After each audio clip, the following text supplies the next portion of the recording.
Hi there, I'm Lisa Taylor. Welcome to the program. Thank you so much for joining me. I always love it when you put a comment down below. Let me know where you're watching from. It's just fun to see everybody around the world who tunes in.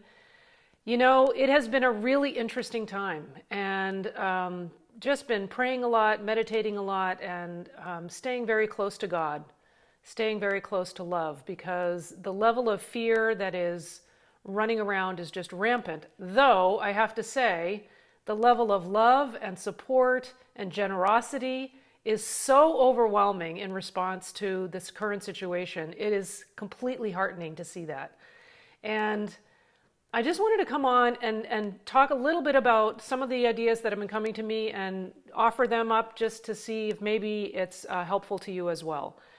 I've been thinking a lot about lighthouses and how a lighthouse is one of my favorite images because I grew up on the ocean and sailing, and it's always that symbol of comfort and direction and guidance. And lighthouses are always planted firmly on the rock. They're always based firmly on ledge rock that is not going to move or be knocked down when the waves get tall. There's a very famous picture of a lighthouse, I believe it's in France, where the enormous lighthouse, and it's a triptych of pictures, crashing wave that goes over the top of the lighthouse, and the lighthouse is completely unaffected.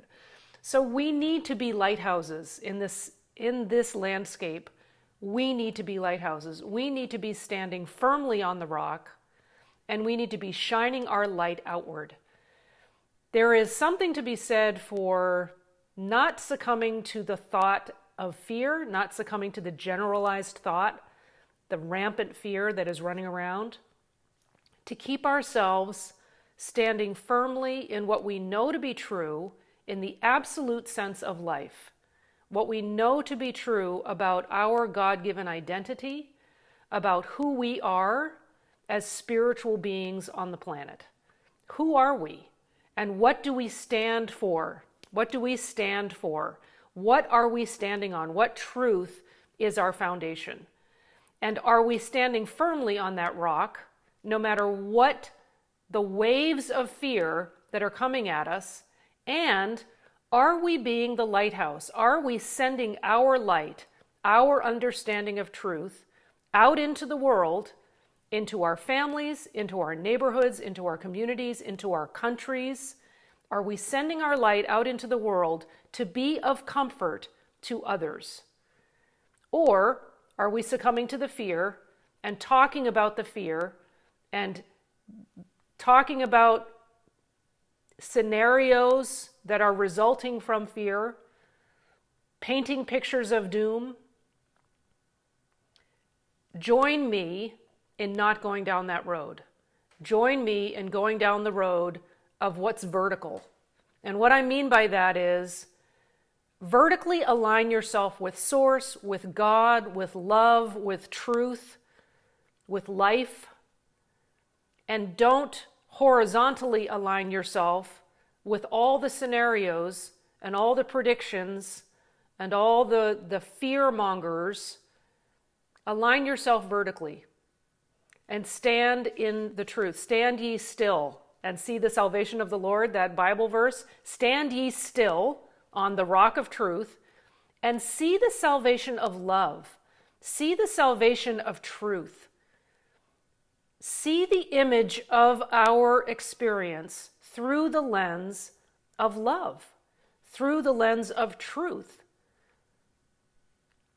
That's going to be way more powerful, because as you know, what we're really battling here is not a virus. What we're battling is fear. What we're battling is fear.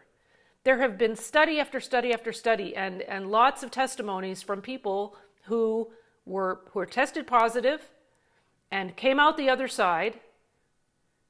Why? Because they didn't succumb to the fear.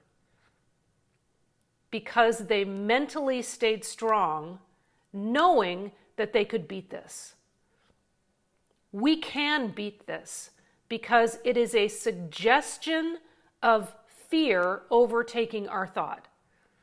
So we need to stand strong. We need to stand strong in the truth that our strength, our health, our God-given dominion comes from the truth of our being. It comes from God. It comes from the divine source of our life that we are connected to and we stand vertically in. Reaching out and trying to change all the circumstances humanly is backwards. Or allowing all the human circumstances to affect what you're thinking, backwards. This is an inside-out proposition, always has been. Stand firm and see the salvation of truth, see the salvation of love.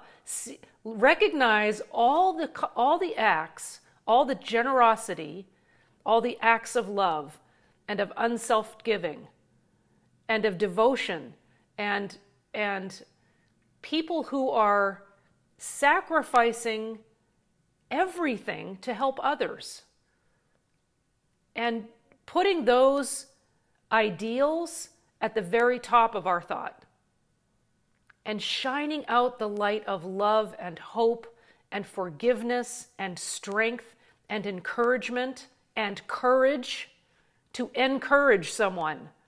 Give them courage. Give them something to hope for. So that is why I come on here, because I hope that anything that I share gives you hope, gives you courage, helps you feel stronger, helps you feel like you can get through another day of being in your home and not being able to go out, connecting with people on Zoom or virtually, whichever form that is for you. But all the music concerts, all the good that's going on, all the people who are giving unselfishly and saying, I'm here to serve. Let's be examples of that and put ourselves out there so that others can see us and say, you know what? There's hope yet. There is hope. We love life. We love each other. We're getting through this together. And there's healing going on. There's a lot of healing going on. Recognizing the healing. Recognizing the incredible level of good. And how much we are loving each other and spending time with each other and acknowledging how much we love each other. And taking that time to say, you know what? I love you. And I'm so glad that you're here. And I'm so glad that your expression of individual perfection is on the planet at this moment. Because you matter, and your expression matters, and the world has need of your individual expression. So stand firmly on the rock, be the lighthouse, and let your light shine. And let somebody be blessed by it. So much love to everybody, and thank you so much for being here. Share this out if you think it might give a glimmer of hope to somebody who needs it, and I will see you next time. Thanks for being here.